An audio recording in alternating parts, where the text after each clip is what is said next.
Hi everyone, it's Desiree and I am here with Spellbinders, and we are going to create our 10 cards using the Spellbinders card kit of the month, and it is for May of 2020. So hopefully this gives you all the inspiration and more. So this is called All the Little Things, and there are some great images, and that's something that's unique with this kit that I found. It's going from it's pulling in many different ideas or images, so to speak, as I just rambled through that. So as always, you get your card, which lists what comes into the kit and gives you some inspiration. Here is your cardstock. You also get a piece of gold foil. You'll get your 10 card bases, which are 4 1/4 by 5 1/2, a standard A2 size, and they are folded along the side. You get the envelopes that go with them, some pink sequins, and a 6x6 paper pad. Now remember, this paper pad is not cardstock weight. It is paper weight. So that means that it's lighter. It's not a light copy paper weight, but it is on the lighter side. So this is perfect for layering with mats and just building up dimension onto your card fronts. This goes from foiled pieces of paper to florals to tie-dyes, which is great. Got lots of choices. Your double-sided foam square block and your double-sided tape, as always. A set of these adorable puffy little stickers. You also will get these beautiful 3D butterflies. Now, you all knew I was going to fall in love with them. Yay. Love my butterflies. And then you also we'll get some more 3D stickers. So camera, cats, butterflies, florals, all the fun things. And then if you've seen my videos previously, you know I am a huge fan with this die cut pack. And what's great, it's 9 out of 10. It's usually an add-on. So it is something that you can get individually, whether you're subscribed or not. So these are all of the items that come within there. So there's sentiments, there's images, there's florals, there's everything. As always, you get this adorable stamp set with the jar, 2 little kitties and a couple butterflies and some beautiful sentiments. And then here is your die set. You get a sentiment, now those dies for the butterflies do fit for the stamps. So I thought that was awesome. Okay, so let's get into the first card.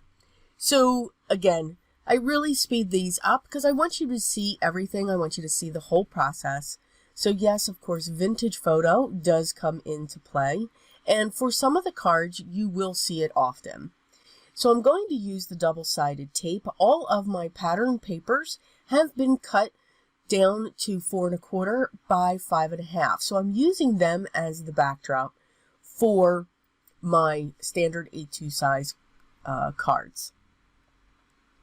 I've cut also some of the solid cardstock as well, just so that the images that I'm using, the die cuts, will stand out off of the pattern paper. Depends upon how busy it is, but it does help to break up those layers so that they do become the focal point.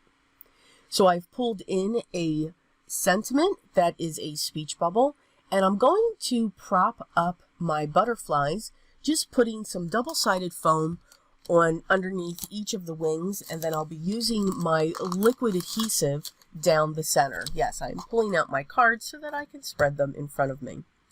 My sentiment says, "Oh, you make my heart flutter." So I thought all of the butterflies in this, of course, would go very well. I have one of the butterflies that's just a half. You just see one of the wings. So I'm going to put that one down the bottom, and I'm going to set the large one just above the sentiment, and then the smaller one up in the pattern paper. And that is our first card. So for our next one, we're going to do some collaging, and that is one of my favorite things. It's either collaging or ink smushing. I've either got to slap some paint down or slap an image. So, you know, lots of slapping going on here, but nicely and gently. Keep that in mind.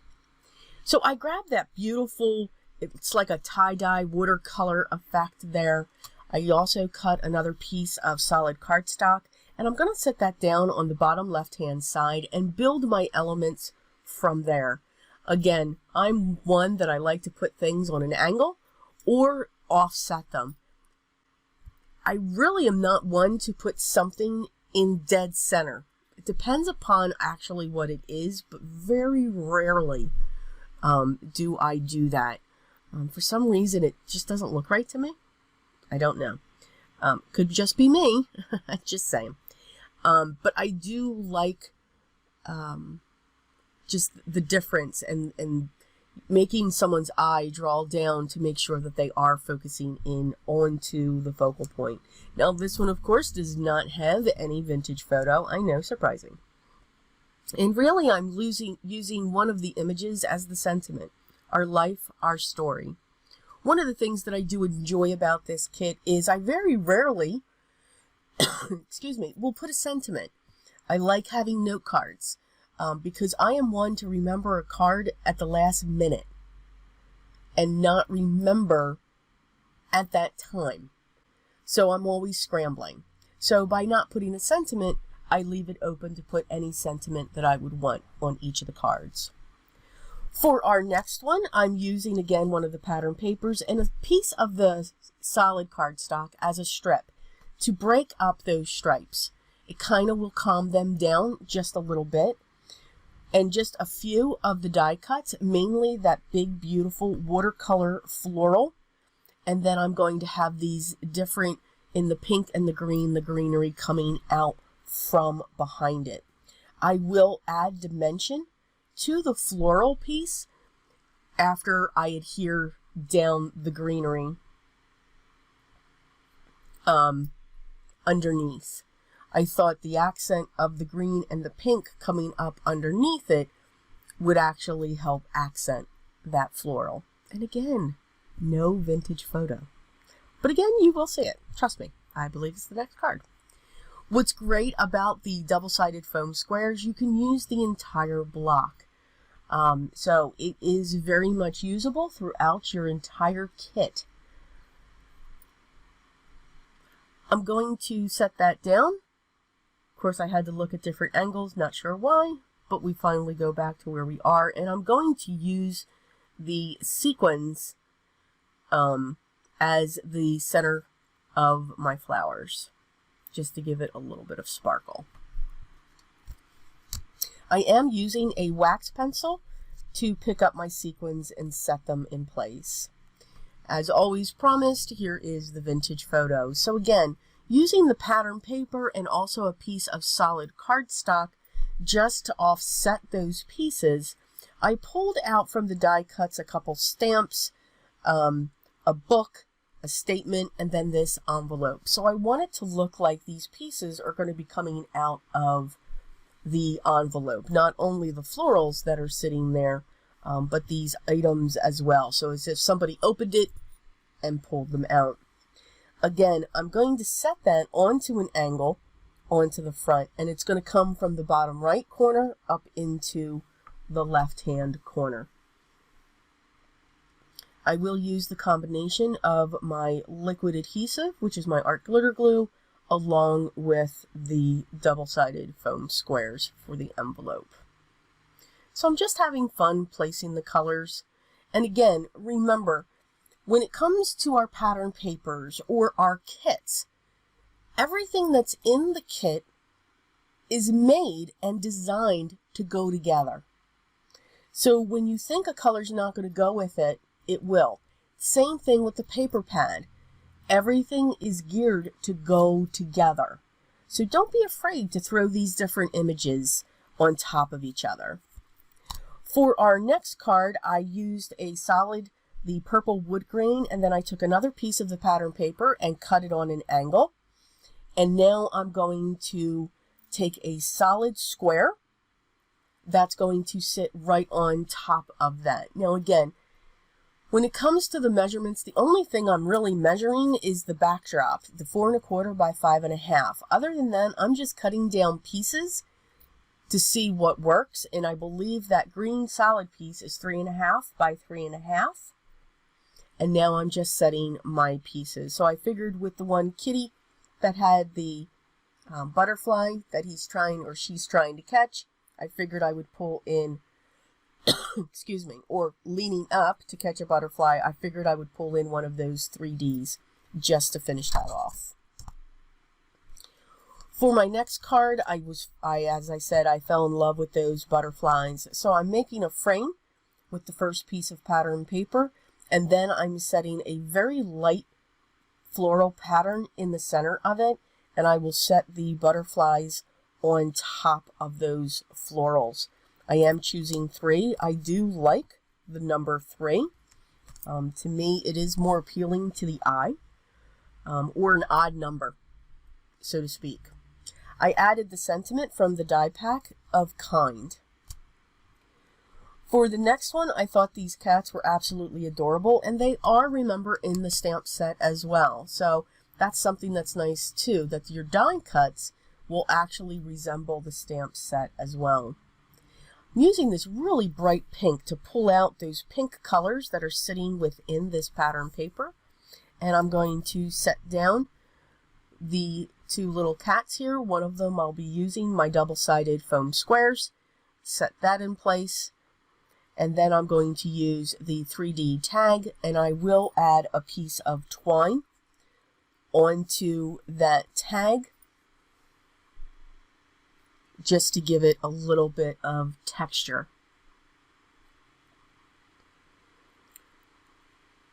It is easier if we do that before we adhere it. I'm just saying. But you know me, I always forget something.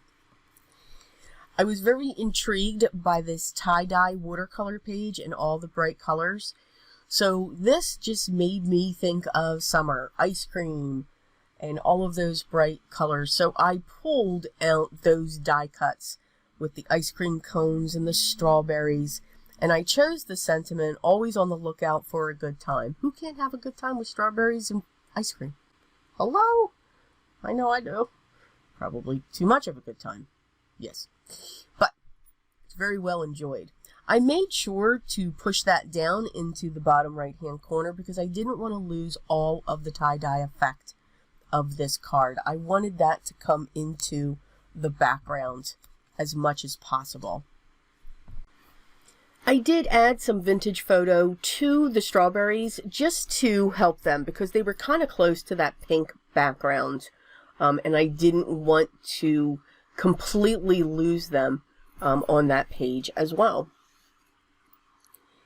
So for our next card, we're going to play with the die. As always, I try to use all of the elements within the kit and stick with that, and then do something with the die and something with the stamp set. I give it a try. I don't always succeed. I do like the die cuts. So with the die, I used the light aqua, and I did cut out the sentiment lovely 3 times, and I will be layering that. And just simply taking this frame die, setting that down, and then cutting out the white piece or another color piece and propping that up just frames your sentiment perfectly.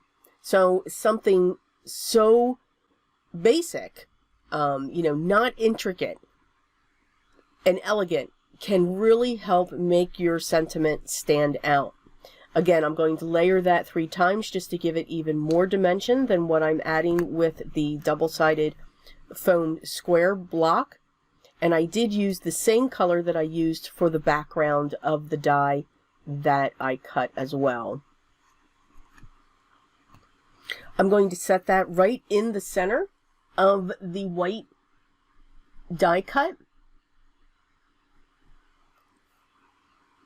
And then the pattern paper that I used in the back, I'm going to accent that with a few sequins to the center of the flowers. So I'm just choosing which of those flowers I want to add the sequins to. And what's wonderful with the sequin pack is there's different types. So there's metallic pink, there's a a solid, like, not a metallic looking pink.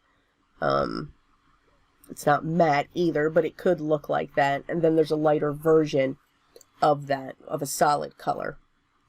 For the next card, I stamped out the mason jar, and then I just took one of my alcohol markers just to add some shading into it.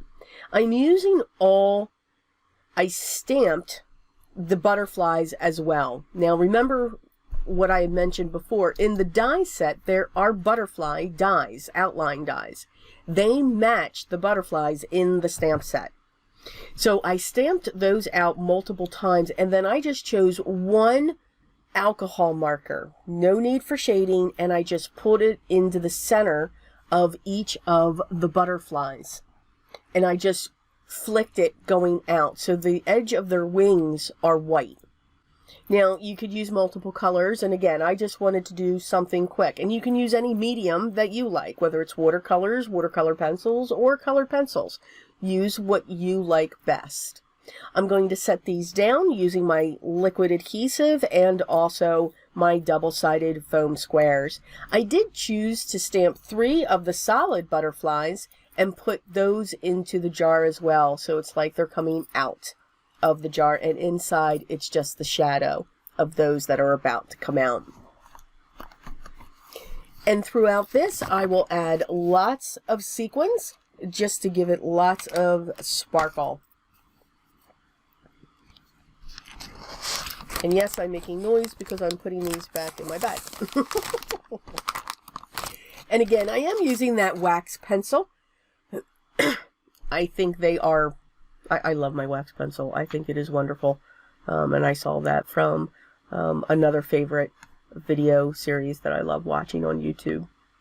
So these are the cards that we made. I do hope you enjoyed the 10 cards that we made from the Spellbinders card kit of the month for May 2020. And again, all the little things. So I hope I gave you some ideas for when you get your kit. And if you don't get this kit, maybe I've inspired you to make sure that you subscribe to this. Again, all the links that are necessary will be down into the video description for you to review and also see. Spellbinders does not limit themselves to just one kit. They have many kits for their dies, for their glimmer machine, all kinds of things that are available and different combinations that you can make as well. If you have any questions or comments, please make sure you leave those down below as well, and I'll get back to you as soon as I can. Make sure you check out the Spellbinders gallery as well for more ideas and creative projects that have been completed using this kit. I hope everyone is having a good day. Please enjoy. Please stay safe and healthy. But remember what's most important. Always be creative.